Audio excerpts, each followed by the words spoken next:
Tanita Tikaram, Yes, thank you. where are we? Well, we're in a mastering suite in Abbey Road. Abbey Road. I'm so excited. It is exciting, isn't it? It's just, what are we doing here? We are doing the mastering of an amazing compilation of my music, which you have curated, which I am very excited about. And it's called To Drink the Rainbow, and it's going to be songs that have marked my career in a 30-long career. And I don't know, you chose the song, so I'm curious. You approved it though. Yeah, sorry, but you chose them. Perhaps you can. No, I was worried. I thought maybe I sound like a tyrant who's just kind of like sort of barged into your life. Said, I got to put these records out for you, and you've got no choice. I'm going to do it anyway. But which actually is probably quite close to what happened. No, so, but fair enough, really. It's a very joyful thing. So and honestly, even if you don't like the music, I think the record cover is amazing. so frankly, it's a win-win. It is. That guy there. This is James, who is responsible for the cover of the record. I do think it looks amazing, absolutely stunning. Yeah. And is it quite so? Listening back, when you sort of, in this case, you were kind of quite passive about the process, and were you sort of? Is it surprising to you what songs ended up on the record? And did they present a version of you that maybe you thought, oh, okay, maybe? Oh yes, I was surprised, but I really discovered some things that songs I'd forgotten, and I was happy to rediscover them through your choice. Really? You didn't? And more I see, I listened again, and I thought, oh, actually, that's quite a charming song, and I had kind of disowned it, so it was really a nice. Oh, that's interesting. Yeah, and I could hear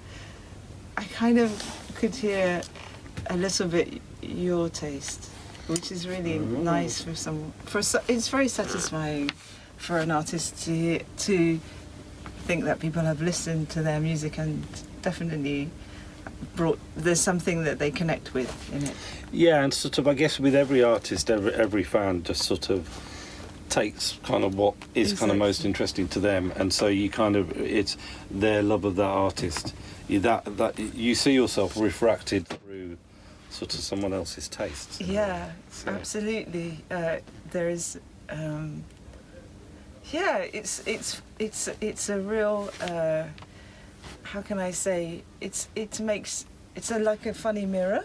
So you are looking a little bit at yourself, thinking, That's what we should have called the record. Sorry. Funny mirror. Yes, funny mirror. A funny mirror and the songs of Anthology. Tanita. No. Sorry. So that's another compilation. But yeah. So I try to be objective about my songs if that's possible.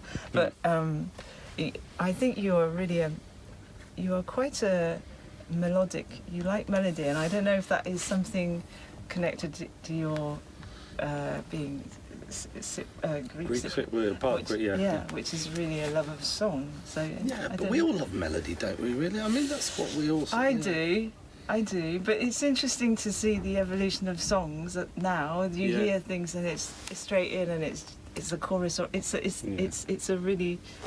It's interesting to hear where music's going. I think with melody, when you're trying to get a baby to sleep, you don't play factory noise. In a way, but I think we forget. I mean, I sound like I'm being facetious, but I'm trying. Hopefully, I'm not. But I sort of think that melody is just. There's just nothing better than melody, Yeah. No. I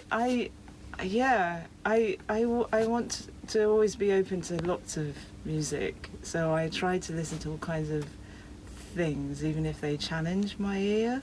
So I try to understand, what the young people are listening to. It's easier for you because you have two daughters who are in their teenagers. So, but yeah, I think also the melodies we hear reflect where we are in society. It's not, it says something anyway. That's another discussion. So. You got this is weird. So it's about well, maybe about 20 to 10 now on a very, very, possibly the hottest day of the year already. Yeah. It's July, and you've got a manic day because you've got a sort of tour of German-speaking territories. Yes. Yeah. That you've got to get ready for. Absolutely. So after this, you're going to go and back to your band are in your house, aren't they? Yeah, they will be, or they'll be milling around outside. So I have to. Yeah. So yeah, I'm gonna. Yeah, but it should be actually really good fun. I'm really excited because we have a new drummer who's coming from a completely different background. So he's in Mikachu and the Shapes, and he is. So his background is electronics. So it's going to be interesting with a violin and a saxophone and an accordion to bring those elements together. But I really love to do that live. Is this the first rehearsal? Yes, it is. Today? Yes. That's exciting. It is exciting. So I don't. What do you do on the first hour of the first rehearsal once everyone's tuned up, presumably? Yeah. What do you do? You have to tune to the accordion as well. You have to tune to the accordion. Yeah. Really? Is that Sorry, why do you have to? Because he can't change his tune. He. Anyway, that's just a. Yeah. That's true. It's interesting, isn't it? That's almost like a metaphor for like. It's almost in every family someone is the accordion. I think so, definitely. And in every family, somebody is the men and the queer. We talked about queer eye. One of us is either Tam or Jonathan. That's true. On the way here, I picked up Tanita from her house, and we immediately got onto queer. How did we get onto Queer Eye? We were talking about wonderful positive things, and I don't know how we got there. I think it was something to do with what we were wearing. Oh, we'd all like to be Jonathan. We'd all like to be Jonathan. Yeah. There are probably 10 cast iron commandments of Queer Eye. Everyone wants to be Jonathan. And so on and so on. And so you but you want to be. You think you're more like Tan, though, don't you? Sorry, I think no. I was joking. I think there's probably elements of me in Tam that I think. Come on. Okay. Queer Eye. Do you know the big thing that Queer Eye has changed in my life in the last year? Yes. I was too scared to wear horizontal stripes for last year. I see you're breaking the rules right now. No, they're vertical stripes. No, these are horizontal. Oh no, they're horizontal stripes. No, they're vertical. That's right. Yes. Why? What was that? Well, I thought, because I'm a big guy, I thought if you wear horizontal stripes, it makes you look even bigger. It's like, the rings around Saturn type thing, Yes. Whereas actually, and in one episode they explained that it doesn't work like that. I can't remember why. Yeah, no, I know. He likes the stripe though, doesn't he, Tam? And so suddenly I just went out and bought lots of stripy tops. And it was all because of Tan. Yes. Yeah. Yes. And so that was one thing. Talking about the compilation, yes, To Drink the Rainbow as well. It was very nice to go back to these simple, quite simple melodies in some cases that I really thought actually there's something really refreshing about that. Only the ones we love. I just thought, wow, that's a beautiful song, and that's a really heart. Some of these songs are very heartfelt, and I think they all are. Yeah. So that's how they sound to me, anyway. Yeah, and that's really, and I hadn't listened to them for a long time, so it was nice to hear that. I feel like when with a song like Only the Ones We Love, I feel like almost there are certain songs on the record I feel like I just need to go out and do missionary work on their behalf because at some point they're going to become standards. To the people who know them, they're already standards, but they're sort of songs that you can kind of grow old to. That's a very lovely thing to say. It's the truth, I think, and again, and the thing about sort of choosing a couple of the maybe slightly more stripped down acoustic versions, which I think you recorded in your house, right? In the. So like My Love, for instance. My Love, yeah. Which is just, again, it's like sometimes you hear a song, you check the credits just to make sure that song didn't always exist. And that's a case in point. That song is, and there's a structure to that song that I love. And it's simplicity again, and then and the lyric, it's very profound and simple, and you're always trying to do that in a song. I am always trying to do that. Yeah. And say, like, even Can't Go Back is another song where it's really a simple lyric, but you can really say something very truthful, and when you manage to do that in a song, you kind of know, and you kind of know when you don't. Yeah. But anyway, you cannot always do it. But when you do it, it's a real gift. It's a real present from somewhere. So. And and what I've noticed about you, sort of in recent years, is that you're sort of, and I think it's probably evidenced in the sort of the people that in your band these days, is you're kind of maybe a bit more hands-off compared to what you used to be with your songs? I would say with the songs, no. I would say when I was... Yes, no, you're right. When I was younger, I was much more possessive about the songs.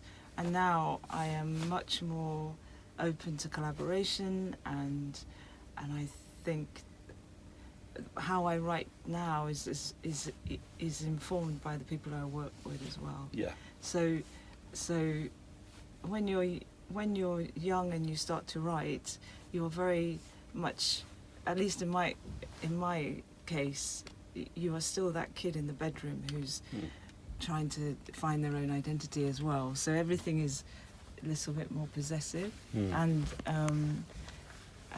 you feel kind of possessive, yes, about your work, which I don't feel. No, it sounds to me like you're almost kind of interested to see what your band comes up with.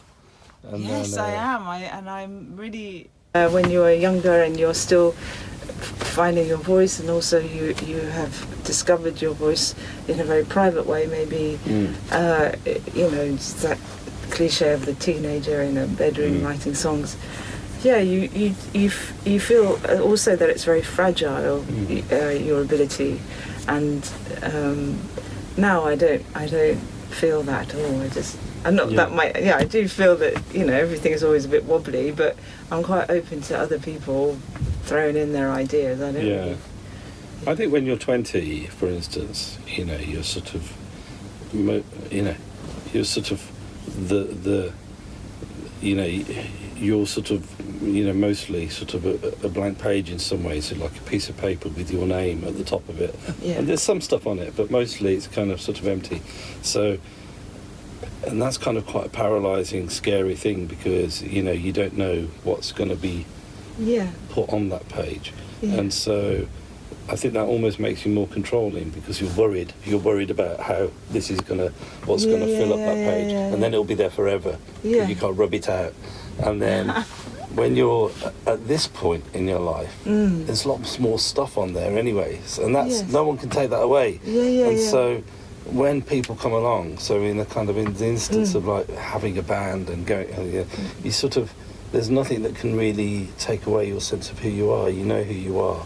Absolutely. So suddenly it's like less and intense. Also you're very open to who other people are. You're not kind of feeling that they're going to take something away from you. No. So I hope you can see the qualities in other people's talent. Yeah, absolutely. They can't undermine you in a way that maybe would have been, more of a possibility earlier on. Yeah, absolutely. Okay, well... but thank you anyway. This is a really extraordinary little... Not little. It's a lovely thing to happen. It's an act of wish fulfillment for me. So thank you for being complicit in it. Oh no. And good luck with the rehearsal. Oh gosh. Yes. Thank you. Thank you very much. Thank you.